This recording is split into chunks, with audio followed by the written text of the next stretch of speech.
पूस महीने की कड़ाके की ठंड थी। गांव धनपुर पूरी तरह कोहरे में डूबा हुआ था। सुबह सुबह जब लोग घरों से बाहर निकलते तो सांस से धुआं निकलता दिखाई देता। खेतों में पाला पड़ चुका था और गरीबों के घरों में ठंड मानो और ज्यादा चुभने लगी थी। गांव के आखिरी छोर पर एक टूटा फूटा मिट्टी का घर था। छत पर जगह जगह से पुआल झांक रहा था।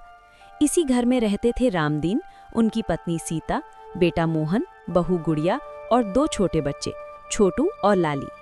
रामदीन दिन भर मजदूरी करते थे, कभी काम मिलता कभी नहीं। ठंड के दिनों में काम और भी कम हो जाता था। उस दिन भी रामदीन खाली हाथ लौटे थे। हाथ रगड़ते हुए बोले, आज ठेकेदार ने कहा कल आना, आज घर में क्या बनेगा भगवान जाने। सीता चूल्हे के पास बैठी पुराने कंबल को और कसकर लपेटते हुए बोली, घर में तो बस थोड़ा सा चावल है और खेत से तोड़ी हुई एक गोभी। ये सुनकर घर में कुछ पल के लिए सन्नाटा छा गया। बच्चे भूख से माँ से चिपक गए।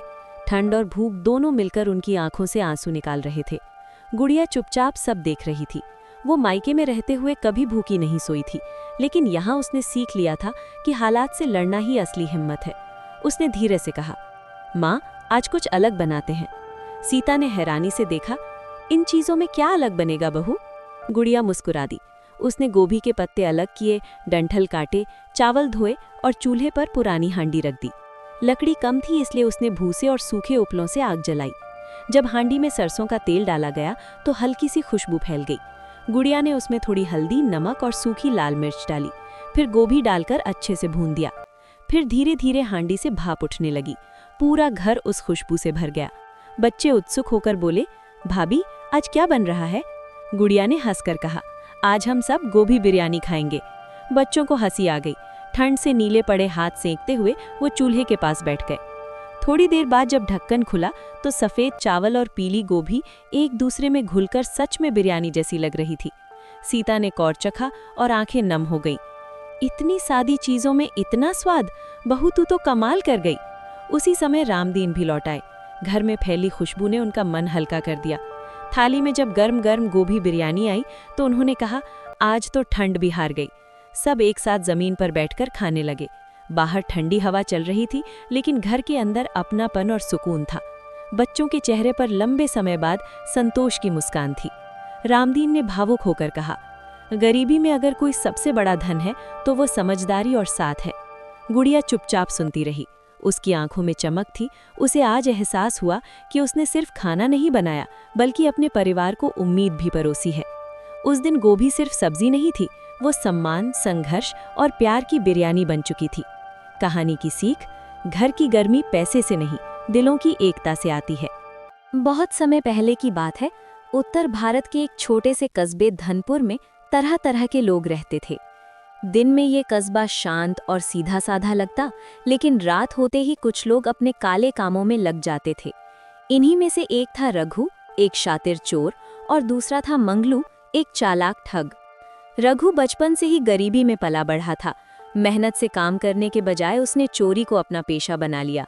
वो ताले खोलने, अंधेरे में चलने और लोगों की आदतें पहचानने में माहिर था।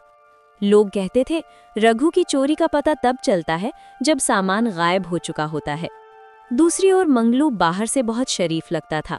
वो मीठी बातों से लोगों का भरोसा जीत लेता। कोई नौकरी दिलाने का झांसा देता, कोई जमीन का नकली सौदा करता। लोग देर से समझ पाते कि वे ठगे जा चुके हैं। लालच की शुरुआत।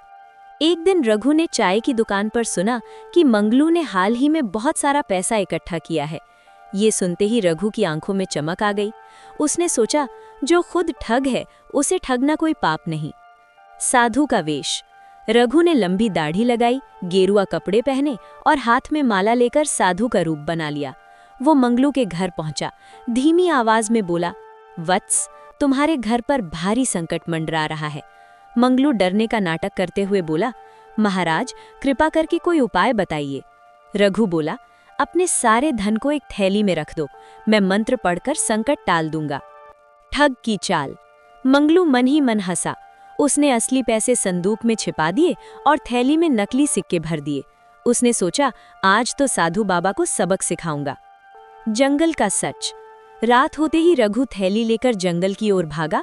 चांदनी रात में जब उसने थैली खोली तो नकली सिक्के देखकर उसके पैरों तले जमीन खिसक गई। वो बड़बड़ाया, मैं खुद ठगा गया। उसी समय मंगलू अपने आदमियों के साथ वहां पहुंच गया। मंगलू हंसते हुए बोला, चोर हो तो चोर से काम करो, ठग से नहीं। अंजाम। उनकी बहस और शोर सुनकर गश्त कर रहे सिपाही वहां पहुंच गए। दोनों को पकड़ लिया गया। थाने में सब सच्चाई सामने आ गई। रघु ने रोते हुए कहा, लालच ने मुझे अंधा कर दिया। मंगलू भी शर्म से सिर झुकाए खड़ा था। न्याय और बदलाव। अदालत ने दोनों को सजा सुनाई। जेल में रहकर दोनों ने मेहनत की अहमियत समझी। सजा पूरी होने के बाद रघु ने ईमानदारी से काम करना शुरू किया और मंगलू ने ठगी छोड़ दी। सीख। जो दूसरों को धोखा देता है, अंत में खुद धोखे में पड़ता है। लालच का रास्ता हमेशा विनाश की ओर ले जाता है।